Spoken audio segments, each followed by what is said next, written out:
नमस्कार, एबीपी गंगा आप देख रहे हैं। मैं हूं आपके साथ गुंजन। बुलेटिन की शुरुआत करेंगे बड़ी खबर के साथ। लखनऊ से खबर, कुछ देर में सपा विधायकों की बैठक होगी।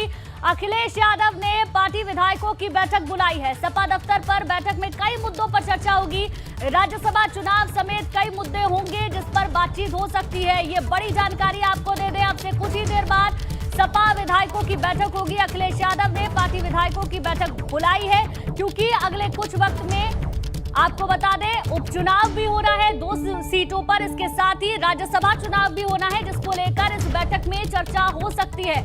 सपा दफ्तर पर बैठक में कई मुद्दे होंगे जिन पर चर्चा हो सकती है, जिसमें राज्यसभा चुनाव के साथ साथ कई और मुद्दे हो सकते हैं जिन पर बातचीत हो। बहरहाल बड़ी जानकारी यही, अब से कुछ ही देर बाद सपा विधायकों की बैठक होगी। अखिलेश यादव ने सपा दफ्तर पर इस बैठक को बुलाया है जिसमें कई मुद्दों पर चर्चा हो सकती है। 2 सीटों पर भी उपचुनाव होना है, इन सीटों पर उपचुनाव को लेकर चर्चा हो सकती है। इसके अलावा आने वाले दिनों में राज्यसभा चुनाव भी होना है, इसको लेकर भी चर्चा हो सकती है। और कई मुद्दे भी हो सकते हैं जिन पर विधायकों की बैठक हो, बातचीत हो। सपा दफ्तर पर ये बड़ी बैठक बुलाई गई है, अखिलेश यादव ने बैठक बुलाई है। कई मुद्दों पर चर्चा इस बैठक में हो सकती है। अनुभव हमारे संवाददाता ज्यादा जानकारी के साथ फोन लाइन पे जुड़ गए हैं। अनुभव, कुछ देर बाद बैठक होगी सपा विधायकों की, क्या मुद्दे रह सकते हैं इस बैठक की, क्या जानकारी आपके पास? देखिए बिल्कुल, क्योंकि उससे पहले अभी जो विधानसभा अध्यक्ष है उन्होंने कार्य मंत्रणा की बैठक बुलाई थी, तो हो सकता है कि कैसे सदन की जो कार्रवाई है पहले 31 तक थी, फिर 28 तक थी, उस पर पार्टी की क्या रणनीति रहेगी, ये भी एक वजह हो सकती है कि अखिलेश यादव।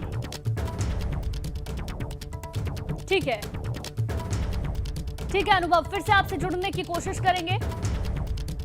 अनुभव जानकारी देख रहे थे कि कार्य मंत्रणा की जो बैठक हुई उसको लेकर भी इस बैठक में चर्चा हो सकती है। इसके अलावा कई और मुद्दे भी हो सकते हैं जिन पर इस बैठक में चर्चा हो। बहरहाल बड़ी जानकारी यही, कुछ ही देर में सपा विधायकों की एक बैठक होगी। अखिलेश यादव ने सपा दफ्तर पर यह बैठक बुलाई है। अनुभव एक बार फिर से हमारे साथ जुड़ गए हैं, अनुभव जानकारी दें। हाँ देखिए, और राज्यसभा के 2 कैंडिडेट घोषित भी हो चुके थे, दोनों 30 तक हासिल करना है। पार्टी की क्या रणनीति रहेगी राज्यसभा चुनाव को लेकर, वो भी एक मुद्दा होगा। इसके अलावा भी नामांकन शुरू हो जाएंगे 2 जून से। अगर तो चुनाव होंगे, सारे इलेक्शंस हैं, पार्टी कैसे किसको कहां पर कंटेस्ट कराएगी, कौन कहां पर उम्मीदवार होगा और किस तरीके से पार्टी की सारी रणनीति होगी। क्योंकि आप विधान परिषद को देखिए, वहां पर 6 सदस्यों का कार्यकाल खत्म होगा और जो नंबर्स हैं उसके हिसाब से समाजवादी पार्टी 4 ही सीट जीत सकती है। तो उस पर क्या रणनीति रहेगी, क्या 4 ही लोगों को लड़ाएं या 5 लोगों को लड़ाएं, इस पर भी सहमति बनेगी। फिर क्या समीकरण देखा जाए 2024 के लोकसभा चुनाव को देखते हुए, किनको किनको विधान परिषद भेजा जाए, क्या किसी को कंटिन्यू किया जाए, यही सारे मुद्दे हैं जिसको लेकर अखिलेश यादव ने ये बैठक विधायकों की बुलाई। ठीक है अनुभव, बहुत बहुत शुक्रिया आपका जानकारी के लिए। चलिए आगे बढ़ेंगे। मथुरा से बड़ी खबर, जहां श्री कृष्ण भूमि विवाद से जुड़ी एक और याचिका को खारिज कर दिया गया है। जिला कोर्ट ने प्रमुख वादी की नई याचिका को खारिज किया है। मथुरा में कृष्ण मंदिर तोड़कर आगरा में मूर्ति दबाने का दावा किया गया था। आगरा के लाल किला में बनी बेगम मस्जिद की खुदाई की मांग की गई थी और अब इसको लेकर ये जो याचिका दायर की गई थी उस याचिका को खारिज कर दिया गया है। बड़ी जानकारी आपको दे दें, अनिल हमारे संवाददाता ज्यादा जानकारी के साथ जुड़ गए। अनिल पूरी जानकारी दें। जी मैं आपको बता दूं, आज जो श्री कृष्ण जन्म स्थान और साई ईदगाह मस्जिद के जो प्रमुख वादी हैं महेंद्र प्रताप सिंह, उनकी तरफ से यहाँ पर एक याचिका मथुरा के कोर्ट में दायर की गई थी। इस याचिका में मांग की गई थी कि वह बेशकीमती मूर्तियां और सामान मस्जिद की सीढ़ियों से निकालकर वापस दिलाया जाए, जो वहां पर ताजमहल की सीढ़ियों में जो दबा हुआ है। उन्होंने कहा था कि औरंगजेब जब यहाँ से 1670 में श्री कृष्ण जन्म मंदिर जब तोड़ा था तो यहाँ से मूर्तियों और बेशकीमती सामान को आगरा लेकर लाल किले के वहां पर उनको सीढ़ियों में दबाया गया था, जिसको लेकर यहाँ पे एक मथुरा कोर्ट में याचिका दी गई थी, जिस पर सुनवाई हुई और सुनवाई के बाद कोर्ट ने यह कहते हुए बात को वापस कर दिया कि यह 80 CPC का जो नोटिस देने के बाद ही यह मुकदमा दायर किया जा सकता है, क्योंकि मुकदमा यूनियन ऑफ इंडिया एवं ASI के विरुद्ध निषेधाज्ञा हेतु प्रस्तुत किया गया है। इससे पहले कि उन्हें नोटिस दिया जाए उसके बाद ये मुकदमा यहाँ पर दायर किया जाए, ये कहते हुए कोर्ट ने ये मुकदमा यहाँ पर ये जो बात दाखिल किया था, ये जो प्रार्थना पत्र कोर्ट में दिया था, इसको यहाँ पर महेंद्र प्रताप सिंह के जो बात को, इस प्रार्थना पत्र को यहाँ से वापस कर दिया, उसको खारिज कर दिया। ठीक है अनिल, बहुत बहुत शुक्रिया आपका जानकारी के लिए। तो आपको बता दें, श्री कृष्ण भूमि विवाद से जुड़ी एक और याचिका जो लगाई गई थी उसे खारिज कर दिया गया है।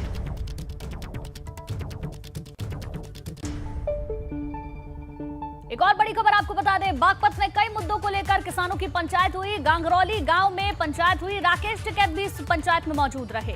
बकाया गन्ना भुगतान, बिजली बिल के मुद्दों पर यह पंचायत हुई। नलकूपों पर मीटर समेत कई और मुद्दों को लेकर इस पंचायत में, इस बैठक में मंथन किया गया।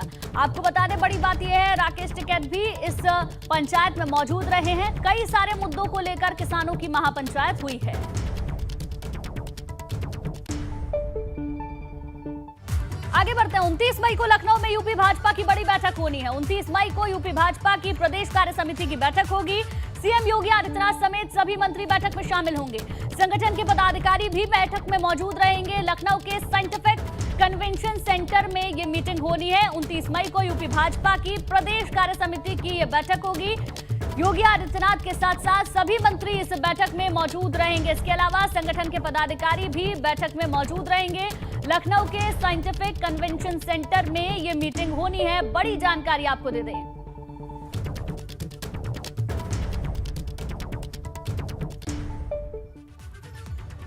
और अगली बड़ी खबर आपको बता दें, नोएडा पहुंची भाजपा नेता अपर्णा यादव का कार्यकर्ताओं ने जमकर स्वागत किया। सेक्टर 70 में भाजपा नेता के घर पर पहुंची अपर्णा यादव ने मीडिया से बातचीत के दौरान यूपी के बजट की तारीफ की और कहा कि भाजपा लोगों की भलाई को देखते हुए बजट लाई है। इतना ही नहीं, शिवपाल यादव के सवाल पर कहा कि अगर वो भाजपा में आना चाहते हैं तो शीर्ष नेतृत्व से बात करें।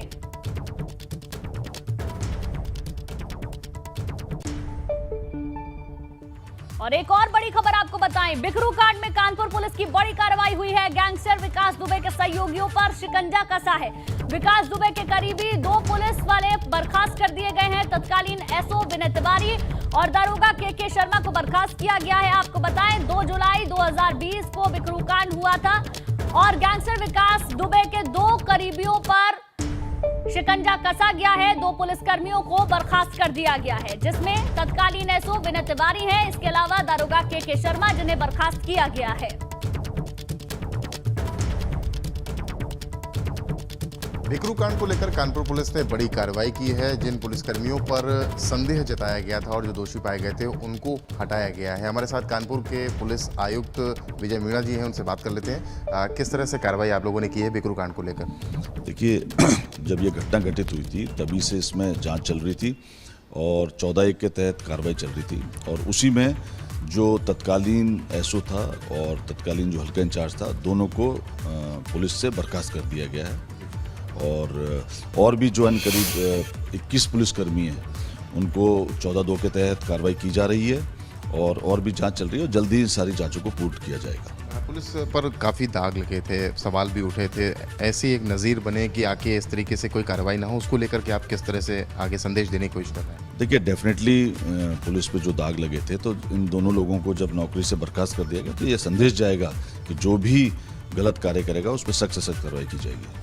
बिकरू कांड को लेकर के पुलिस ने बड़ी कार्रवाई की है। साफ तौर पे संदेश देने की कोशिश है कि पुलिस की वर्दी पहनी है तो अपने काम को समझना होगा और उसी कार्यशैली को आगे बढ़ाते हुए ले जाना होगा। कानपुर से कैमरामैन पंकज निगम के साथ रतीश त्रिवेदी, एबीपी गंगा। आगे बढ़ते हैं, आगरा के डीएम दफ्तर के बाहर मेडिकल कॉलेज के कर्मचारियों ने जमकर प्रदर्शन किया। प्रदर्शन कर रहे कर्मचारियों ने बताया कि कोरोना काल के दौरान आउटसोर्सिंग के जरिए उनकी भर्ती की गई, लेकिन अब दिसंबर से उनकी सैलरी नहीं दी जा रही है और अब उनको नौकरी से निकाल दिया है। साथ ही मेडिकल कॉलेज उनकी बात भी नहीं सुन रहा है। दिसंबर से इन लोगों को सैलरी नहीं मिली है, लेकिन प्रिंसिपल सर के पास अगर हम जाते हैं तो सर कहते हैं कि ये ठेका हमारा नहीं है। लेकिन इन लोगों को ये धमकी दी गई है कि अगर आपने हमारे लिए, अगर वहाँ आप जाते हो, कलेक्टर ऑफिस जाते हो, तो आप लोगों को हटा दिया जाएगा। कोविड में इन लोगों ने हमारे साथ कंधे से कंधा मिला के सब लोग ये चले हैं स्टाफ, लेकिन इनको हटा दिया गया है। कुछ पुराने स्टाफ को हटा दिया गया है। जो दिसंबर से बाद का, जो जनवरी या फरवरी का स्टाफ जो आया हुआ है, न्यू स्टाफ, उनको रख लिया गया है, लेकिन इन लोगों को हटा दिया। मैं अब यही रिक्वेस्ट करता हूँ, आज हम सब लोग यहाँ आए हुए हैं, हम चाहते हैं कि इन लोगों को दिसंबर से सैलरी, किसी के पास सैलरी हम लोगों को मिल जाए। हमारा जो ऐसे भी पुराना जो ठेकेदार था वो बेस्ट था, जो ही नहीं होता था तो कम से कम ये सैलरी 1 महीने की या 2 महीने की वो दे देते थे, लेकिन किसी के घर में आटा नहीं है, सब्जी नहीं है, एडवांस भी दे देते अपनी जेब से। हम चाहते हैं या तो वही आ जाएं, इस ठेकेदार को हटा दिया जाए। एसएन मेडिकल कॉलेज के कर्मचारी हैं हम लोग, 6 महीने हो गए हैं, दिसंबर से न्यू ठेका आया है वहाँ पे और तब से एक भी सैलरी नहीं मिली है। नॉन कोविड की एक सैलरी डाल दी है, आधों को कोविड में डाल दिया है, आधों को एनआरएचएम में डाल दिया है, 6 महीने से सैलरियाँ नहीं आई हैं। और प्रिंसिपल के पास जाते हैं, वो कोई जवाब नहीं देते हैं, कहते बजट नहीं है। SIC के पास जाते हैं, वो कोई जवाब नहीं देते, कहते बजट नहीं है। नोडल अधिकारी कहता है जाओ कर लो जो करना है तुम्हें। हैं तुम पे अगर तुम्हारे घर में आटा नहीं है, हमें कोई मतलब नहीं है, काम करो यहाँ। और अगर मीडियाबाजी करी, एक लेटर भी हम लोगों से साइन करवाया है स्टैम्प पे, यहाँ पे उसमें लिखवाया गया है, हाँ उसमें लिखवाया गया है कि आप मीडियाबाजी नहीं करें, मीडिया में आप बयान नहीं दे सकते और आप हड़ताल नहीं कर सकते। आपने ये सब करा तो आपको कंपनी हटा देगी। आगे बढ़ते हैं। एक बार फिर से किसानों ने महापंचायत का ऐलान किया है। ये महापंचायत मुजफ्फरनगर के काकड़ा गांव में 29 मई को होगी। सर्व खाप बालियान की तरफ से बिजली के बिल, गन्ने का बकाया भुगतान और आवारा पशुओं की समस्या को लेकर महापंचायत बुलाने का ऐलान किया गया है। दरअसल शामली में खाप चौधरियों ने एक पंचायत बुलाकर काकड़ा में होने जा रही महापंचायत में जाने का ऐलान किया। ये महापंचायत तब हो रही है जब भारतीय किसान यूनियन में फूट जग जाहिर हो चुकी है। ऐसे में सभी की निगाहें 29 मई को होने जा रही महापंचायत पर टिकी हुई है। प्रकार से महेंद्र सिंह टिके निर्णय लिया करते अपने कंधों पर बोझ तार करके दूसरे कंधों पर डाला करते थे। उसी प्रकार से नरेश और राकेश इस प्रक्रिया कर लो, कोई दिक्कत आने वाली नहीं है। और दिक्कत भी कुछ नहीं है, निर्णय बदला। वह मास्टर जी ने कह भी दिया, ओमपाल सिंह ने, मास्टर जी ने कह दिया गलती हर किसी से हो जा, अगर कोई त्रुटि हो रही उसका समाधान कर लिया जाएगा। निर्णय लिया गया है कि जो गठवाड़ा खाप के 7 थांबेदार हैं वे सभी थे और 32 खाप भी उनके साथ ही था और हमने सबने मिलकर एक निर्णय लिया है। गठवाड़ा खाप के सभी थांबेदार और हम यही निर्णय लिया है कि 29 तारीख की पंचायत में हमें चलना है। 32 खाप भी इसमें बढ़ चढ़ के गठवाड़ा खाप के साथ 29 तारीख की पंचायत में काकड़ा जाएगा। वहाँ किसानों के बहुत मुद्दे हैं, बिजली के मीटर लगाए जा रहे हैं, गन्ना पेमेंट नहीं हो रहा, एक आवारा पशु घूम रहे, आदमी को भी मार रहे हैं, टक्कर मार रहे, सड़क भी अच्छी नहीं बन रही गांवों में, हाईवे तो बन रही है लेकिन गांव की सड़कों पर कोई ध्यान नहीं।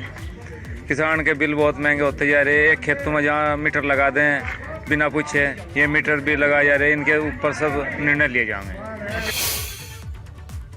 वहीं गोंडा में किसान सम्मान निधि में गोलमाल का जवाब मामला सामने आया है। यहाँ 3,500 से ज्यादा अपात्र किसान सम्मान निधि योजना का लाभ उठा रहे थे।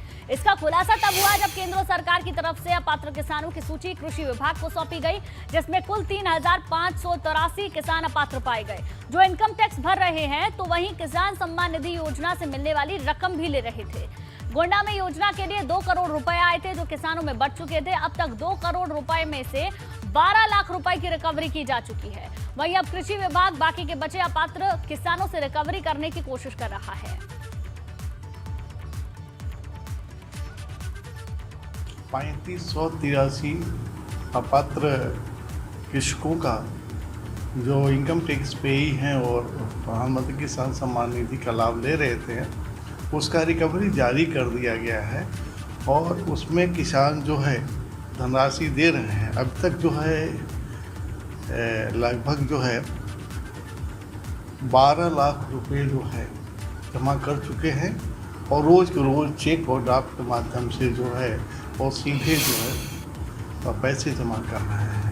बड़ी खबर की करेंगे। कल प्रचार के लिए चंपावत आएंगे योगी आदित्यनाथ। सुबह 11 बजे टनकपुर पहुंचेंगे यूपी के मुख्यमंत्री योगी आदित्यनाथ। टनकपुर और बनबसा क्षेत्र में चुनाव प्रचार योगी आदित्यनाथ करेंगे। सीएम पुष्कर सिंह धामी के लिए चुनाव प्रचार करेंगे। ये बड़ी खबर आपको बता दें, सुबह 11 बजे टनकपुर योगी आदित्यनाथ पहुंचेंगे, जहां चंपावत उपचुनाव के लिए पुष्कर सिंह धामी के लिए योगी आदित्यनाथ चुनाव प्रचार करेंगे। जी का उत्तराखंड से जुड़ा हुआ है, यहीं के मूल निवासी हैं, यहीं के रहने वाले, यहीं उनका जन्म हुआ, यहीं पढ़े हैं, तो निश्चित रूप से उनके आने का एक विशेष प्रभाव पड़ता है। उत्तर प्रदेश के मुख्यमंत्री हैं, वहाँ की जनता तो प्यार करती है, लेकिन उत्तराखंड की जनता उनसे बहुत प्यार करती है और वो टनकपुर बनबसा अपना कार्यक्रम दे रहे हैं मोदी हमारे पुष्कर धामी जी के समर्थन में, तो निश्चित रूप से उसका बड़ा लाभ पार्टी को। किस तारीख को? 28 तारीख को उनका आना है। आगे बढ़ते हैं। यूपी के सीएम योगी आदित्यनाथ ने आज सदन में राज्यपाल के अभिभाषण पर धन्यवाद प्रस्ताव दिया। इस दौरान उन्होंने नेता प्रतिपक्ष अखिलेश यादव पर शायराना अंदाज में हमला बोला। साथ ही उन्होंने कहा कि जनता सब जानती है कौन शिलान्यास कर रहा है, कौन उद्घाटन कर रहा है। उन्होंने कहा कि हम काम का ढिंढोरा नहीं पीटते हैं। इस दौरान उन्होंने अपने कार्यकाल के कामों को भी गिनाया।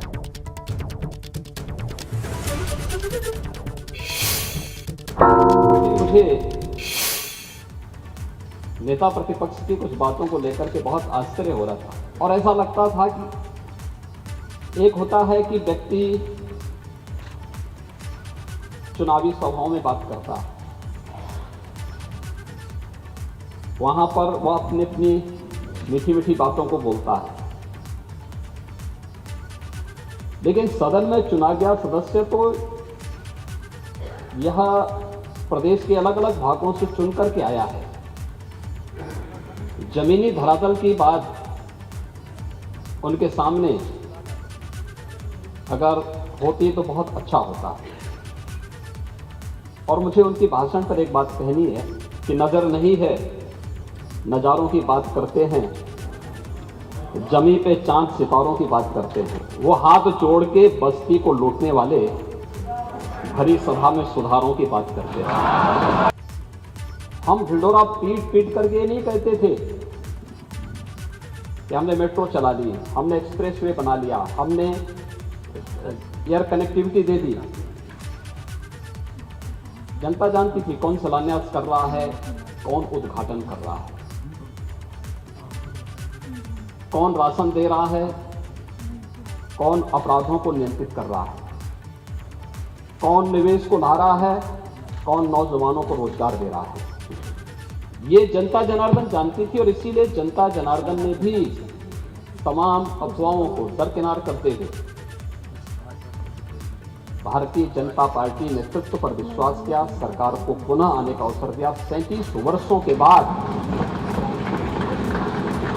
महोदय 37 वर्षों के बाद कोई सरकार अपना 5 साल का कार्यकाल पूरा की, कार्यकाल पूरा करने के बाद फिर से आई है और फिर से धमाकेदार तरीके से अपना काम प्रारंभ भी कर रही है। आगे बढ़ते हैं। अखिलेश यादव ने कहा, नेता सदन को मेरे चाचा की बहुत चिंता है। भाजपा की वैक्सीन क्यों कहा, उसके पीछे बड़ी वजह है। वैक्सीन सर्टिफिकेट पर प्रधानमंत्री मोदी की तस्वीर क्यों? कोरोना से मरने वालों की सरकार ने मदद नहीं की, अखिलेश यादव ने कहा। साथ ही कहा, चीनी मिलों पर अभी भी किसानों का बकाया है। नेता सदन ने हमारे चाचा की बहुत चिंता की। अभी तक तो मेरे चाचा थे, लेकिन अब तो नेता सदन भी उन्हें चाचा बोल रहे हैं।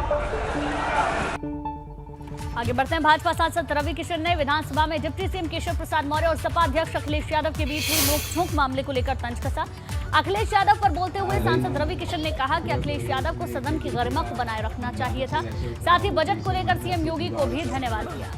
वकालत में कमा के ईमानदारी से जुगाड़ करके आज इतना भव्य मकान बना। एक सदन की गरिमा होती है, हम लोग भी पार्लियामेंट में दिल्ली में बैठते हैं, उस गरिमा का उन्होंने पालन नहीं किया। तू तड़ाक और एबे ओबे जो शब्दों का इस्तेमाल था, उनसे उनकी छवि बड़ी धूमिल हुई है और वो उनसे पता चलता है कि उनको हार बहुत बुरी तरह उनको हार का झटका लगा है और हार को बचा नहीं पाए हैं। हमको लगा था सदन में गए हैं, विपक्ष के इतने बड़े नेता हैं, 100 से ज़्यादा उनकी सीटें हैं, एक गंभीरता रहेगी, एक शालीनता रहेगी।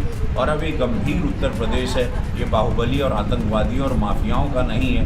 गुंडे वाली भाषा और गुंडे शब्दों से बचना चाहिए।